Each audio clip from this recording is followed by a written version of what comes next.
नमस्कार। उदय India digital media में आप सबका स्वागत है। आज भारत के लिए एक ऐतिहासिक दिन है, क्योंकि आज light combat helicopter Prachanda introduce हुआ है, जो कि एचएएल ने बनाया और आज ही भारत की रक्षा मंत्री राजनाथ सिंह जी उनको इनागुरेट किए हैं, एयरफोर्स को दिया है।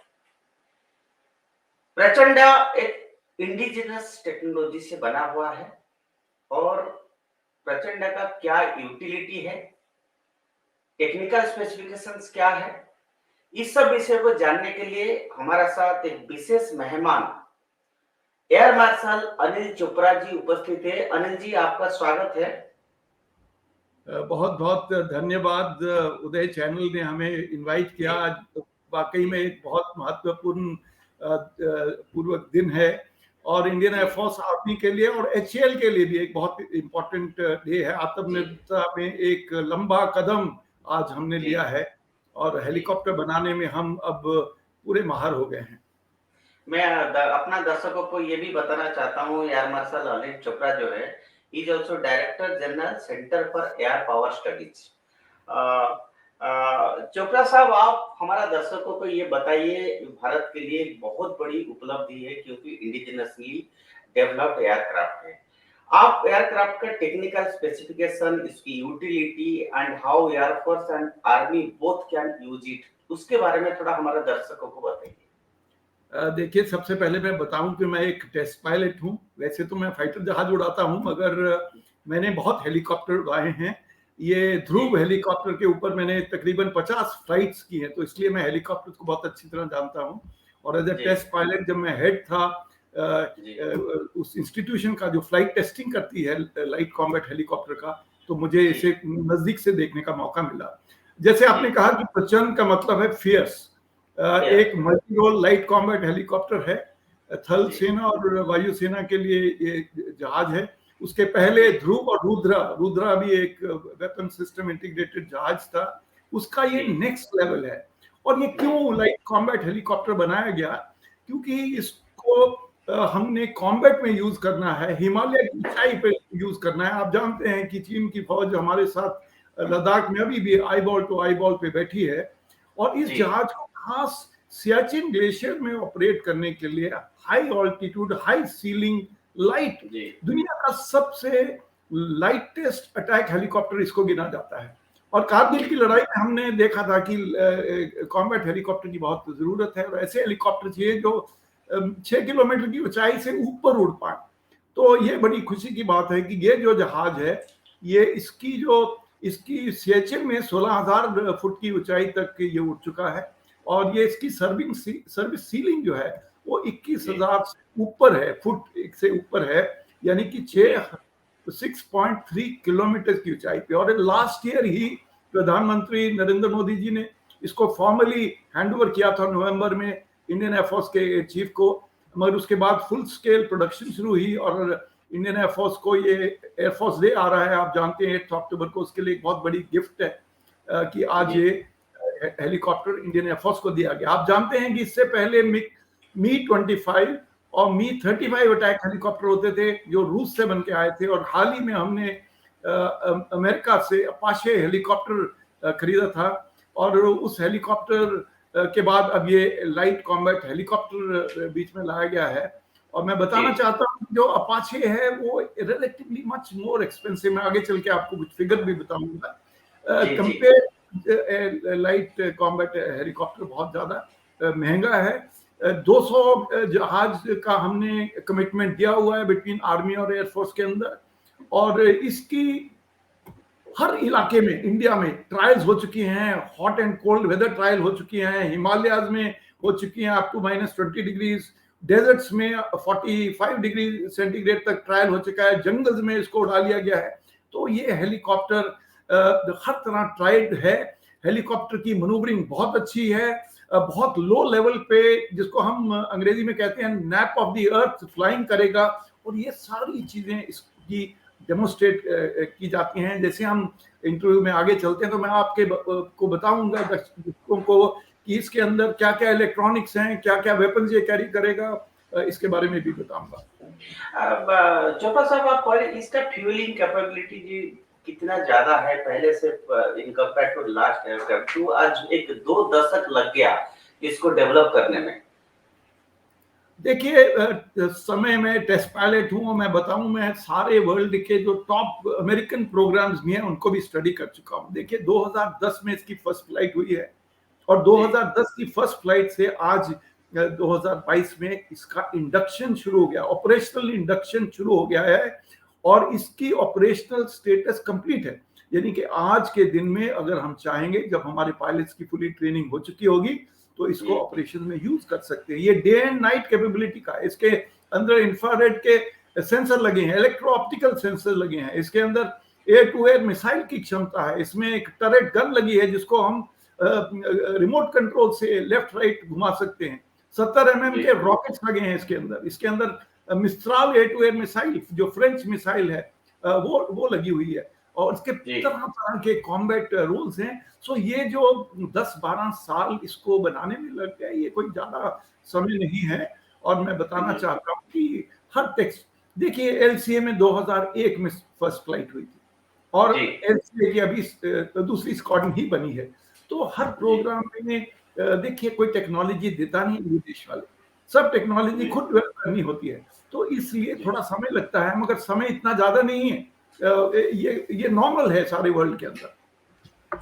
जब चोपड़ा साहब, उसमें अपना इंडिया में एयरफोर्स और आर्मी दोनों यूज करेगा, अपना रिक्वायरमेंट कितना है और अपन एचएल कितना बना सकता है इसको, और उसके बाद फिर हम बाहर कंट्री को दे सकते हैं, उसके बारे में थोड़ा सा आप अपना दर्शकों को बताइए। हाँ, इससे पहले कि मैं आपको बताऊं, पहली बात तो है कि हमारे को इंडिया के लिए ही बहुत ज्यादा हेलीकॉप्टर की जरूरत है। जैसे मैंने बताया 200 हेलीकॉप्टर्स हमारे को चाहिए। जब भी कोई नया हेलीकॉप्टर या जहाज इंडक्ट किया जाता है तो एक लिमिटेड सीरीज प्रोडक्शन पहले शुरू होती है, मगर अब एचएएल ने एक नया प्रोडक्शन हैंगर बना दिया है जिसके अंदर वो 30 हेलीकॉप्टर्स पर ईयर की कैपेसिटी में बना पाएंगे। तो ये 30 हेलीकॉप्टर काफी है। ये कैपेसिटी बढ़ाने में थोड़ा टाइम लगेगा, मगर कोई बात नहीं है।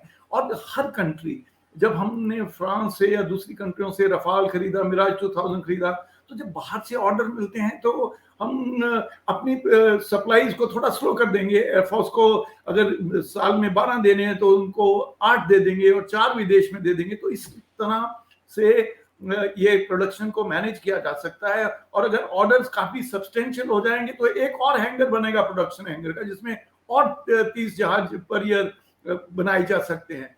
मैं बताना चाहता हूँ, देखो जब हमने लास्ट ईयर आर्मी के लिए 6 अपाचे हेलीकॉप्टर को ऑर्डर दिया तो 6000 करोड़ का ये 6600 करोड़ का ऑर्डर 6 जहाजों के लिए। और हमने जब एचएएल को इंडियन एयरफोर्स ने 15 जहाज हेलीकॉप्टर्स का भी ऑर्डर जो दिया, जिसके अंदर 10 मिलेंगे एयरफोर्स को और 5 मिलेंगे आर्मी को, तो सिर्फ 3887 करोड़, यानी कि ये अपाचे से 1/3 से भी ज्यादा सस्ता है। हाँ, जो अपाचे है वो बड़ा हेलीकॉप्टर है, तकरीबन वजन में भी दुगना है, उसमें कैपेबिलिटी भी थोड़ा ज्यादा है, मगर देखिए हमको तो कॉस्ट इफेक्टिवनेस चाहिए, हमको नंबर्स भी चाहिए।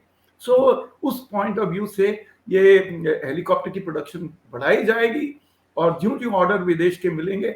और देखिए मैं एक और बात बताऊं, जो सारी दुनिया की एयरफोर्सेज हैं, खास करके जो मिडिल कंट्रीज की एयरफोर्सेज हैं, वो देखती हैं जब इंडियन एयरफोर्स के अंदर कोई चीज इंडक्ट होती है, वो जानती है इंडियन एयरफोर्स बहुत ध्यान से चुनती है जहाज को, तो इसलिए उनको भी कॉन्फिडेंस आता है कि एक बड़ी एयरफोर्स है इंडियन एयरफोर्स की और बड़ी आर्मी है जिन्होंने इस जहाज को चुना है, तो इसलिए chances of getting orders increase हो जाते हैं। जी, इसका कॉस्ट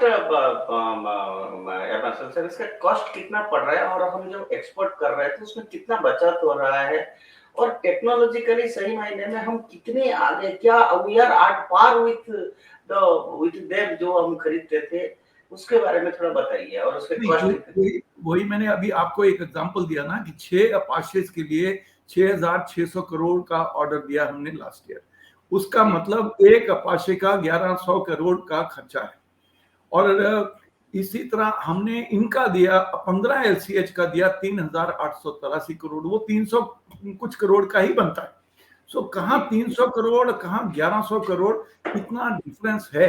हाँ, जी, मैं कहता हूँ कि अपाचे थोड़ा ज़्यादा मॉडर्न हेलीकॉप्टर्स है, मगर हम उसी पैसे में 3 एलसी खरीद पाएँगे, वो बहुत बड़ी बात है।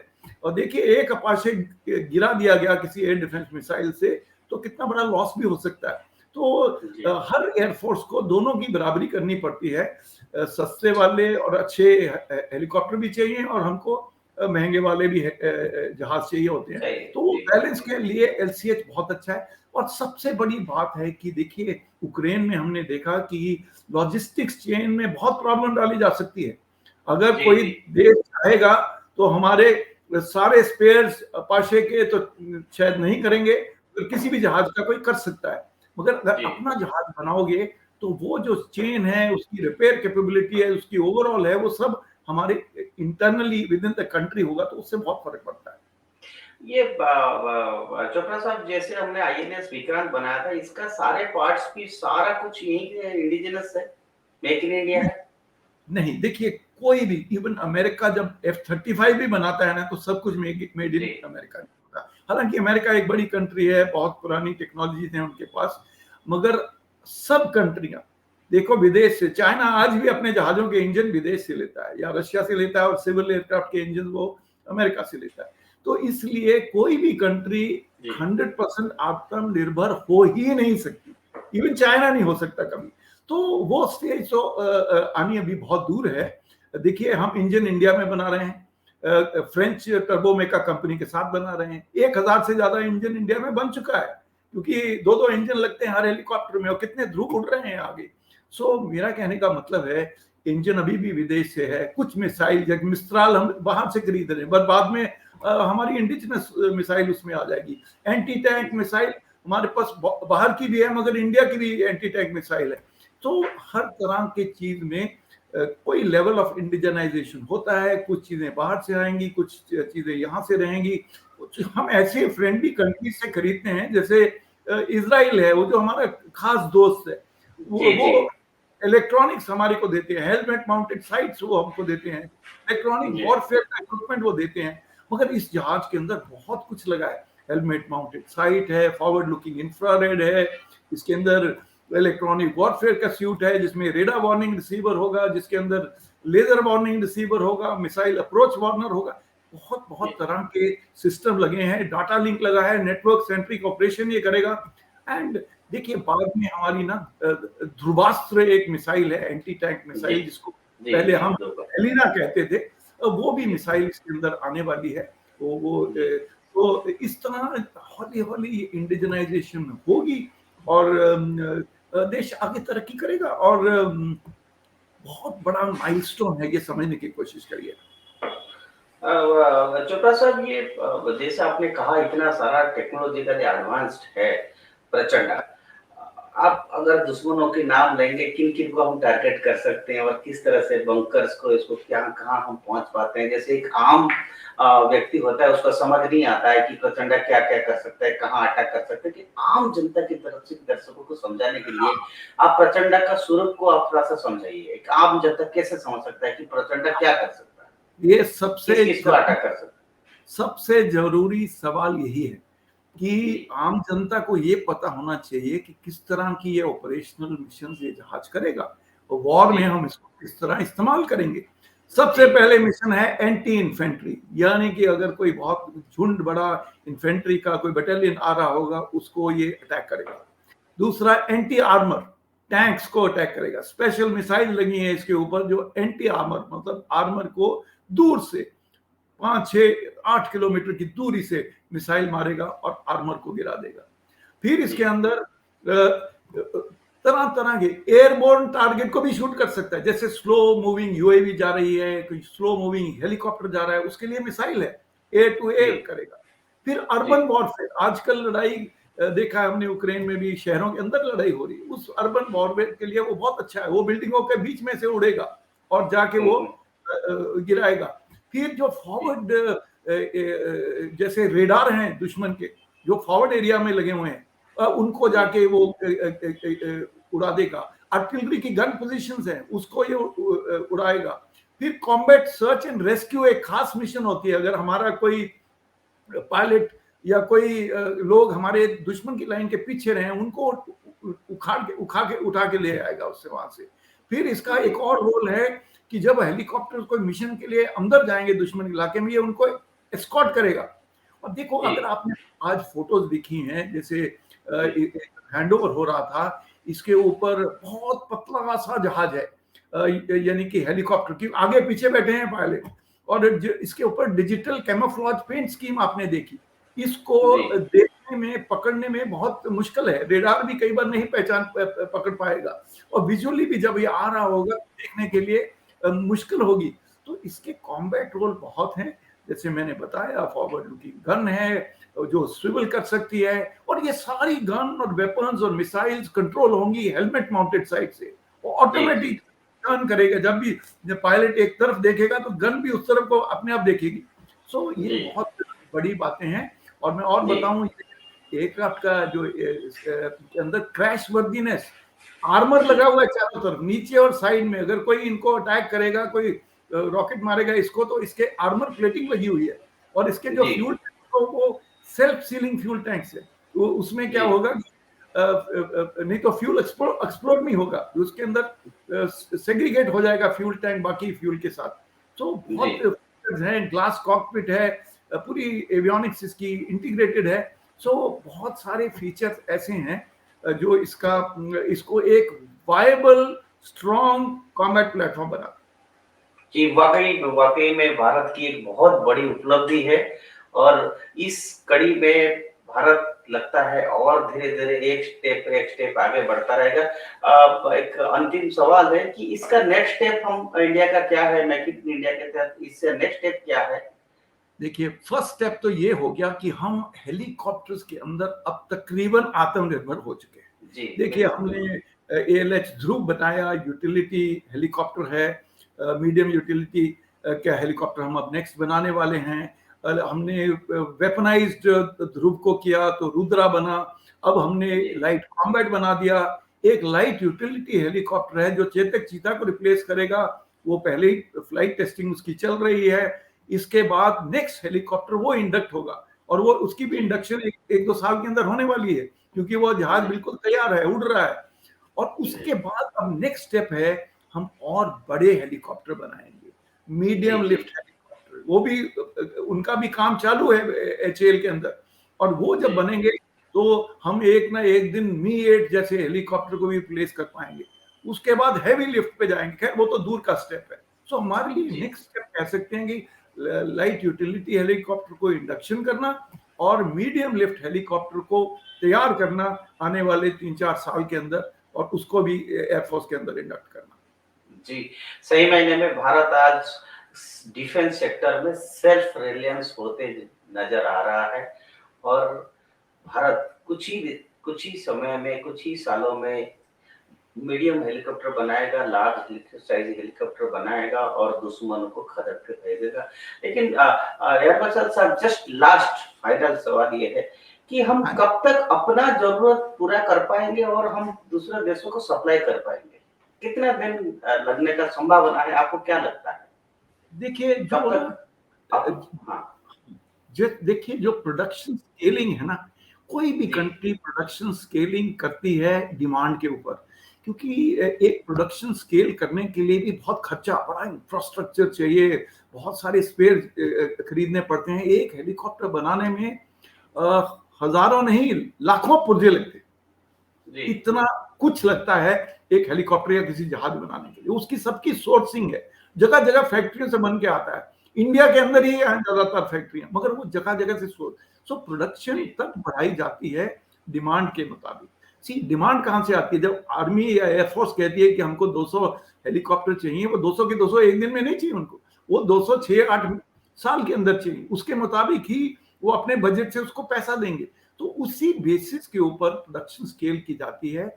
जब विदेश से ऑर्डर शुरू होंगे तो शॉर्ट नोटिस 1-2 साल लग जाते हैं प्रोडक्शन को फिर और स्केल अप करने के लिए, और उतनी देर में स्केल अप किया जा सकता है। आज भी अगर हम 30 हेलीकॉप्टर्स अ ईयर बनाएंगे, वो एक अच्छा स्केल है।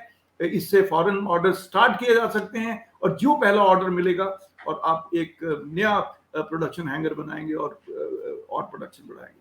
यस। जी, चोपड़ा साहब, बहुत-बहुत धन्यवाद। आपने हमारे दर्शकों को बताया प्रचंडा के बारे में, कैसे प्रचंडा का नया टेक्नोलॉजी है और किस तरह से हमने ऐसे एलसीएस बना पाए हैं। हमारे साथ जुड़े रहने के लिए चोपड़ा साहब, आपको बहुत-बहुत धन्यवाद। फिर आगे आपसे हम चर्चा करेंगे आगे आने वाले समय में। आज आपने देखा है कि भारत ने मेक इन इंडिया के तहत एचएएल ने किस तरह से बहुत बड़ी उपलब्धि डिफेंस के लिए किया है। आज के लिए इतना। वंदे मातरम।